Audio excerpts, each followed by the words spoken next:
வணக்கம். நீங்கள் இணைந்திருப்பது சமூகத்தின் மதிய நேர பிரதான செய்திகளோடு இணைந்து கொள்ளும் நான் டொரின் புஷ்பராஜா. விரிவான செய்திகளுக்குள் செல்வதற்கு முன்னதாக முதலில் தலைப்புச் செய்திகள். தாவேக தலைவர் விஜய்க்கு வழங்கப்பட்ட விசேட பாதுகாப்பு நீக்கம், பதவியேற்பதில் தொடரும் சிக்கல். விஜய் ஆட்சி அமைக்க இடையூறாக இருக்க மாட்டோம், மு.க.ஸ்டாலின் பச்சை கொடி. ஊழல் மோசடிகளுக்கு எதிர்ப்பு, பதவி விலகிய குருநாகல் மாநகர சபை என்பிபி உறுப்பினர். வருமானம் ஈட்டும் இலங்கையின் அரச நிறுவனங்களுக்கு உலக வங்கி ஆதரவு. இலங்கையில் நிதி மோசடியில் ஈடுபட்ட 74 வியட்நாம் நாட்டவர்கள் கைது. தண்டவாளத்தில் அமர்ந்திருந்தவரை மோதி தள்ளிய ரயில், முருகண்டியில் பலியான உயிர். கட்டுப்பாட்டை இழந்த வேன், கழுகங்கை பாலத்தில் விபத்து, அதிர்ஷ்டவசமாக உயிர் தப்பிய பலர். ஒரு வருடமாக லாப்ஸ் எரிவாயு தட்டுப்பாடு, விலை மட்டும் உயர்வு, கொந்தளிக்கும் நுகர்வோர். போர் நிறுத்தம், அமெரிக்காவின் திட்டத்தை தீவிரமாக பரிசீலிக்கும் ஈரான், டிரம்பின் இறுதி எச்சரிக்கை. அவை எமது தலைப்பு செய்திகள். இனி தொடர்பான விரிவான செய்திகள். Fourth Monkey Connect. தேர்தல் முடிவுகளுக்கு பிறகு கடந்த 2 நாட்களாக வழங்கப்பட்டு வந்து முதலமைச்சருக்குரிய விசேட பாதுகாப்பு மற்றும் கென்வாய் வாகன அணிவகுப்பு இன்றி தமிழக வெற்றிக் கழக தலைவர் விஜய் பட்டினப்பாக்கம் அலுவலகத்திலிருந்து நேற்றிரவு தனது நீலாங்கரை இல்லத்திற்கு திரும்பியுள்ளார். தேர்தல் முடிவுகள் வெளியானதை தொடர்ந்து பெரும்பான்மையான ஆசனங்களை கொண்டுள்ள தமிழக வெற்றி கழக தலைவர் விஜய்க்கு 2 நாட்களாக விசேட போலீஸ் பாதுகாப்பு வழங்கப்பட்டு வந்தது. இந்த நிலையில் நேற்று 2 தடவை தமிழக ஆளுநரை சந்தித்து ஆட்சி அமைக்க உரிமை கோரிய போதிலும் ஆட்சி அமைப்பதற்கு ஆளுநர் அழைப்பு விடுக்காத நிலையில் அவருக்கான பாதுகாப்பு மீளப்பெறப்பட்டுள்ளது. அதன்படி அவரின் பாதுகாப்பிற்காக வழங்கப்பட்டிருந்த 4 வாகனங்களுடன் 50 போலீஸ் அதிகாரிகளும் மீளப்பெறப்பட்டுள்ளதாக இந்திய ஊடகங்கள் செய்தி வெளியிட்டுள்ளன.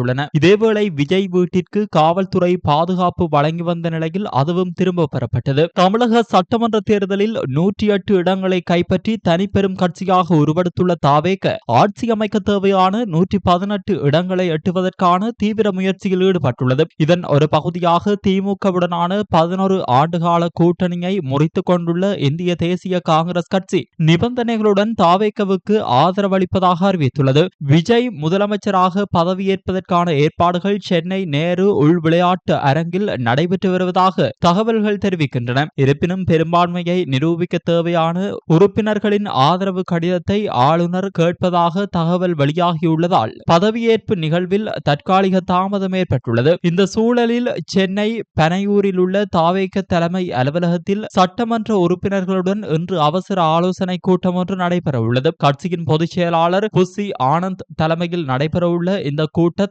பின்வரும் விடயங்கள் குறித்து ஆராயப்பட உள்ளதாக தகவல்கள் தெரிவிக்கின்றன. ஆட்சி அமைக்க தேவையான மேலதிக சட்டமன்ற உறுப்பினர்களின் ஆதரவை திரட்டுவது தொடர்பான வியூகங்கள், ஆளுநரின் கோரிக்கைக்கு இணங்க மேலதிக ஆவணங்களை சமர்ப்பித்தல் மற்றும் சட்ட வல்லுநர்களின் ஆலோசனைகளை பெறுதல், தற்போதைய அரசியல் சூழலில் கட்சியின் ஒற்றுமையை பேணுதல் மற்றும் அடுத்த கட்ட திட்டங்கள் குறித்து உறுப்பினர்களுக்கு தெளிவுபடுத்தப்பட உள்ளது. விஜய் தலைமையிலான தாவேக ஆட்சி அமைவதில் ஏற்பட்டுள்ள இந்த தாமதம் தமிழக அரசியலில் பெரும் பரபரப்பை ஏற்படுத்தியுள்ள நிலையில் இன்றைய கூட்டத்தின் முடிவுகள் மிகவும் எதிர்பார்ப்புக்குரியதாக அமைந்துள்ளன. VT cash and carry VT super ஸ்டோரின் கல்யாணி அன்னபூரணி பிராண்டில் அன்றாட வாழ்க்கையின் அனைத்து பொருட்களையும் ஒரே இடத்தில் பெற்றுக்கொள்ள வீட்டி கேஷ் அண்ட் கரி பாரிஸின் லாட்சப்பல். தமிழக வெற்றிக் கழகம் ஆட்சி அமைக்க திராவிட முன்னேற்றக் கழகம் எந்த வகையிலும் இடையூறாக அமையாது என அந்த கட்சியின் தலைவர் மு.க.ஸ்டாலின் தெரிவித்துள்ளார். அத்துடன் அரசியலமைப்பு நெருக்கடி அல்லது மற்றுமொரு தேர்தலை திராவிட முன்னேற்றக் கழகம் விரும்பவில்லை என்றும் அவர் குறிப்பிட்டுள்ளார். முன்னதாக திராவிட முன்னேற்றக் கழகமும் அண்ணா திராவிட முன்னேற்றக் கழகமும் இணைந்து கூட்டணி ஆட்சி அமைக்க ரகசிய பேச்சுவார்த்தையில் ஈடுபட்டுள்ளதாக தகவல்கள் வெளியாகிய நிலையில் மு.க.ஸ்டாலின் இந்த கருத்துக்களை தெரிவித்துள்ளார். குருநாகல் மாநகர சபையில் நிலவும் முறையற்ற நிர்வாகம் மற்றும் ஊழல் மோசடிகளுக்கு எதிர்ப்பு தெரிவித்து தேசிய மக்கள் சக்தியின் உறுப்பினர் பி.டபிள்யூ பிரேமச்சந்திர தனது பதவியை ராஜினாமா செய்துள்ளார். தனது ராஜினாமா கடிதத்தை அவர் நேற்று குருநாகல் மேயர் சட்டத்தரணி ஆனந்த சகபந்துவிடம் உத்தியோகபூர்வமாக கையளித்துள்ளார். மாநகர சபைக்குள் இடம்பெறும் முறையற்ற செயல்பாடுகளை தடுக்க முடியாதமையே தனது பதவி விலகலுக்கு காரணம் என தெரிவித்துள்ள அவர் தனது கடிதத்தில் பின்வரும் விடயங்களை குறிப்பிட்டுள்ளார். அங்கீகரிக்கப்படாத வர்த்தக நடவடிக்கைகள் மற்றும் சட்டவிரோத கட்டுமானங்கள் தடையின்றி முன்னெடுக்கப்படல், எரிபொருள் பயன்பாட்டில் முறைகேடுகள் மற்றும் தேவையற்ற மேலதிக நேர கொடுப்பனவுகள் வழங்கப்படல், ஊழியர்கள் ஊழியர்கள் சேவைக்கு வருகை தந்ததாக பதிவிட்டுவிட்டு பணி நேரத்தில் இடையில் வெளியேறுதல், நகரத்தை சுத்தமாக பராமரிக்க தவறியமை மற்றும் பொது சேவைகளில் காணப்படும் மந்தகதி ஆகியவை இதில் அடங்குகின்றன. குருநாகல் மாநகர சபையின் முதலாம் இலக்க கங்கோட தொகுதியில் போட்டியிட்ட PW பிரேமச்சந்திர அங்கு அதிக விருப்பு வாக்குகளை பெற்று மக்களால் தெரிவு செய்யப்பட்டவர் என்பது குறிப்பிடத்தக்கது. ஊழல் மற்றும் வீண் விரயங்களுக்கு எதிராக தான் மேற்கொண்ட முயற்சிகள் பலனளிக்காத நிலையில் அந்த நிர்வாக கட்டமைப்பில் தொடர்ந்து நீடிக்க விரும்பாமல் இந்த தீர்மானத்தை எடுத்துள்ளதாக அவர் மேலும் சுட்டிக்காட்டியுள்ளார். உலக வங்கியின் இலங்கைக்கான முகாமையாளர் கெவர்க் சக்சியின் தலைமையிலான பிரதிநிதிகள் குழுவினர் நேற்று ஜனாதிபதி அலுவலகத்தில் ஜனாதிபதியின் செயலாளர் கலாநிதி நந்திக சனத்குமார் நாயகவை சந்தித்தனர். வருமானம் ஈட்டும் அரச நிறுவனங்களின் மறுசீரமைப்பு மற்றும் நவீனமயமாக்கல் பணிகள் மற்றும் அரச ஊழியர்களின் நேர்மையை பாதுகாப்பதற்கான வேலை திட்டங்கள் குறித்து இதன்போது விரிவாக கலந்துரையாடப்பட்டது. அரசின் வருமானம் ஈட்டும் நிறுவனங்களின் மறுசீரமைப்பு மற்றும் நவீனமயமாக்கல் திட்டங்கள் மற்றும் அவற்றின் முன்னேற்றம் குறித்து இங்கு விசேட கவனம் செலுத்தப்பட்டதுடன் அதற்காக உலக வங்கியின் ஆதரவை வழங்குவது குறித்தும் ஆலோசிக்கப்பட்டது. அரச நிறுவனங்களின் மறுசீரமைப்பு மற்றும் நவீனமயமாக்கலுக்காக ஜனாதிபதி செயலகத்தில் நிறுவப்பட்டுள்ள பொது நிர்வாகம் மறுசீரமைப்பு மற்றும் நவீனமயமாக்கல் பணியகத்தின் செயல்பாடுகள் குறித்தும் இதன்போது கலந்துரையாடப்பட்டது. எதிர்காலத்தில் இந்த நிறுவனத்துடன் உலக வங்கி இணைந்து பணியாற்றுவது குறித்தும் அவதானம் செலுத்தப்பட்டது. மேலும் அரச நிறுவனங்களின் அதிகாரிகளின் நேர்மையை பேணுவதற்காக நிறுவப்பட்டுள்ள உள்ளக விவகார பிரிவு சார்ந்த வேலை திட்டங்களில் உலக வங்கி பிரதிநிதிகள் இணைந்து செயல்படுவதன் முக்கியத்துவம் குறித்தும் இதன்போது மேலதிகமாக கலந்துரையாடப்பட்டது. விசா நிபந்தனைகளை மீறி இலங்கையில் தங்கியிருந்து சட்டவிரோதமான முறையில் நிதி மோசடிகளில் ஈடுபட்டு வந்த வெளிநாட்டு பிரஜைகள் 74 பேர் கொள்ளுப்பிட்டி போலீசாரால் கைது செய்யப்பட்டுள்ளனர். கொள்ளுப்பிட்டி போலீஸ் பிரிவுக்குட்பட்ட உத்தரானந்த மாவத்தை பகுதியில் அமைந்துள்ள அடுக்குமாடி குடியிருப்பு ஒன்றில் போலீஸ் குழுவினரால் நேற்று புதன்கிழமை மாலை விசேட சுற்றிவளைப்பு ஒன்று மேற்கொள்ளப்பட்டது. இதன்போது செல்லுபடியாகும் விசா இன்றி தங்கியிருந்ததோடு இணையமூடாக நிதி மோசடியில் ஈடுபட்டதாக சந்தேகிக்கப்படும் 41 ஆண்களும் 33 பெண்களும் கைது செய்யப்பட்டுள்ளனர். இவர்கள் அனைவரும் வியட்நாம் நாட்டவர்கள் என அடையாளம் காணப்பட்டுள்ளதுடன் 19 முதல் 39 வயதுக்கு இடைப்பட்டவர்கள் என தெரிய வந்துள்ளது. இந்த சம்பவம் தொடர்பான மேலதிக விசாரணைகளை கொள்ளுப்பிட்டி போலீசார் முன்னெடுத்து வருகின்றனர். கிளிநொச்சி முருகண்டி பகுதியில் நேற்றிரவு இடம்பெற்ற ரயில் விபத்தில் ஒருவர் உயிரிழந்துள்ளதாக தெரிவிக்கப்பட்டுள்ளது. யாழ்ப்பாணத்திலிருந்து கொழும்பு நோக்கி பயணித்துக் கொண்டிருந்த ரயில் தண்டவாளத்தில் அமர்ந்திருந்த குறித்த நபரை மோதியதில் அவர் சம்பவ இடத்திலேயே உயிரிழந்துள்ளார். இந்த சம்பவம் நேற்றிரவு சுமார் 11 மணியளவில் இடம்பெற்றுள்ளது. உயிரிழந்தவரின் சடலம் பின்னர் ரயில் மூலம் அறிவியல் நகர் ரயில் நிலையத்திற்கு கொண்டு செல்லப்பட்டு ஒப்படைக்கப்பட்டது. இந்த நிலையில் உயிரிழந்த நபரின் அடையாளம் இதுவரை உறுதி செய்யப்படவில்லை என்றும் அவரது சடலம் தற்போது கிளிநொச்சி மாவட்ட மருத்துவமனையில் வைக்கப்பட்டுள்ளதாகவும் தெரிவிக்கப்படுகிறது. சம்பவம் தொடர்பான மேலதிக விசாரணைகளை மாங்குளம் போலீசார் மேற்கொண்டு வருகின்றனர். யாழ்ப்பாணம் தையிட்டி பகுதியில் தமிழ் மக்களின் காணிகளை ஆக்கிரமித்து சட்டவிரோதமாக அமைக்கப்பட்டுள்ளதாக கூறப்படும் விகாரை பகுதியை யாழ்மறை மாவட்ட ஆயர் கலாநிதி ஜஸ்டின் பேனாட் ஞான பிரகாசம் ஆண்டகை நேற்று மாலை நேரில் சென்று பார்வையிட்டார். தையிட்டியில் பொதுமக்களின் பூர்வீக நிலங்களை ஆக்கிரமித்து இந்த விகாரை அமைக்கப்பட்டுள்ளதாக தெரிவித்து நிலத்தின் உரிமையாளர்கள் நீண்டகாலமாக போராட்டத்தில் ஈடுபட்டு வருகின்றனர். குறித்த விகாரையை அகற்றி தங்களது காணிகளை மீள ஒப்படைக்க வேண்டும் என்பதே இவர்களது பிரதான கோரிக்கையாக உள்ளது. நிலத்தை விடுவிப்பதற்கான முதல்கட்டமாக காணி அளவீட்டு பணிகளை முன்னெடுக்க மாவட்ட நிர்வாகம் பலமுறை முயற்சித்தது. எனினும் அதிகாரிகளின் செயல்பாடுகளில் நம்பிக்கை இல்லை என தெரிவித்து நில உரிமையாளர்கள் எதிர்ப்பு வெளியிட்டதால் அளவீட்டு பணிகள் இடைநிறுத்தப்பட்டன. இதனால் அப்பகுதியில் தொடர்ந்தும் பதற்றமான சூழலே காணப்படுகிறது. இவ்வாறானதொரு இழுபறி நிலைக்கு மத்தியில் தையிட்டி பகுதிக்கு நேற்று மாலை விஜயம் செய்து ஜாலாயர் விகாரி அமைந்துள்ள பகுதி மற்றும் மக்களின் காணிகளை நேரில் பார்வையிட்டார். மக்களின் நீண்டகால போராட்டம் மற்றும் தற்போதைய கள நிலவரங்கள் குறித்து இதன்போது அவர் கேட்டறிந்தார் என்று தெரிவிக்கப்படுகிறது. ரத்தினபுரி பகுதியில் அமைந்துள்ள கழுகங்கை பாலத்தில் வேன் ஒன்று இன்று அதிகாலை விபத்துக்கு உள்ளாகியுள்ளது.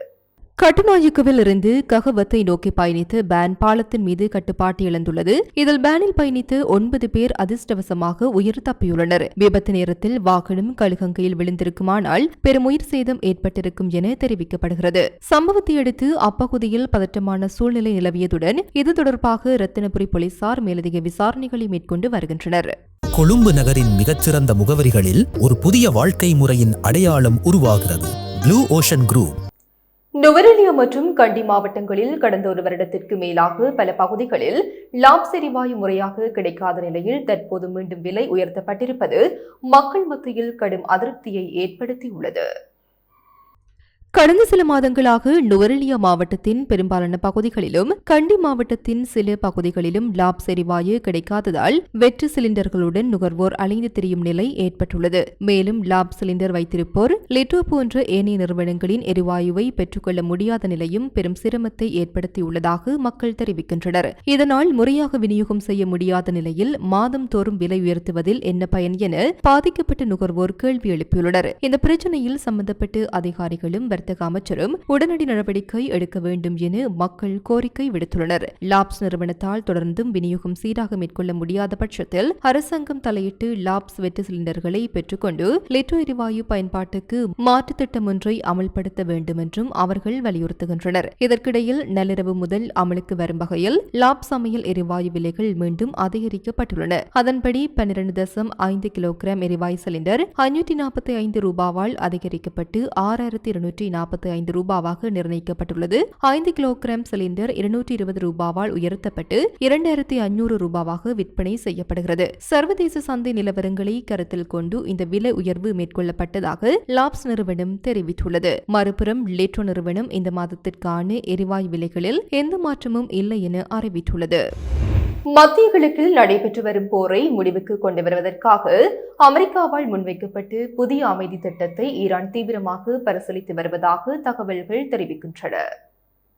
அமெரிக்கா மற்றும் ஈரானுக்கு இடையே நிலவி வரும் போர் பதற்றத்தை முடிவுக்கு கொண்டுவர 14 அம்சங்களை கொண்டு புதிய புரிந்துணர்வு ஒப்பந்தம் ஒன்று அமெரிக்காவால் முன்வைக்கப்பட்டுள்ளது. இந்த வரைவு திட்டத்தை தாங்கள் தற்போது மதிப்பாய்வு செய்து வருவதாகவும் இது தொடர்பான தமது அதிகாரப்பூர்வ பதிலை மத்தியஸ்தராக செயல்படும் பாகிஸ்தான் ஊடாக விரைவில் அமெரிக்காவிற்கு தெரிவிக்க உள்ளதாகவும் ஈரானிய வெளியுறவுத்துறை அமைச்சகம் தெரிவித்துள்ளது. இந்த அமைதி திட்டத்தின் முக்கிய அம்சங்கள்: இந்த ஆரம்பகட்ட ஒப்பந்தத்திற்கு இருதரப்பும் சம்மதம் தெரிவித்தால் அடுத்த 30 நாட்களுக்கு முழுமையான அமைதி ஒப்பந்தத்தை எட்டுவதற்கான விரிவான பேச்சுவார்த்தைகள் தொடங்கும். ஒப்பந்தம் முழுமையடையும் பட்சத்தில் அமெரிக்கா விதித்துள்ள கடுமையான பொருளாதார தடைகளை நீக்குதல் மற்றும் வெளிநாடுகளில் முடக்கி வைக்கப்பட்டுள்ள ஈரானின் பல பில்லியன் டாலர் நிதியை விடுவித்தல் ஆகிய நடவடிக்கைகளுக்கு அமெரிக்கா ஒப்புதல் அளிக்கும். உலகளாவிய எண்ணெய் வர்த்தகத்தில் முக்கிய பங்காற்றும் ஹார்மோஸ் நீரிணையில் இரு நாடுகளும் விதித்துள்ள கடல் வழி முற்றுகைகளை விலக்கிக் கொண்டு சுதந்திரமான கப்பல் போக்குவரத்தை மீண்டும் சீராக்குவது குறித்தும் இதில் முக்கியமாக விவாதிக்கப்பட உள்ளது.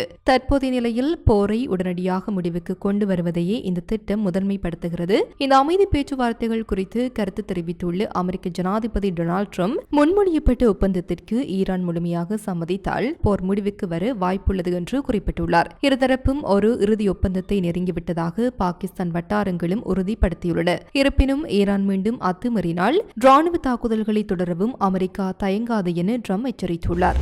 இலங்கைக்கு மேலாக வளிமண்டலத்தின் கீழ் மட்டத்தில் தென்படுகின்ற தளம்பு நிலை காரணமாக நாடு முழுவதிலும் நிலவுகின்ற மழையுடனான வானிலை அடுத்து வரும் சில தினங்களுக்கு தொடரக்கூடும் என எதிர்பார்க்கப்படுகின்றது என வளிமண்டலவியல் திணைக்களம் தெரிவித்துள்ளது.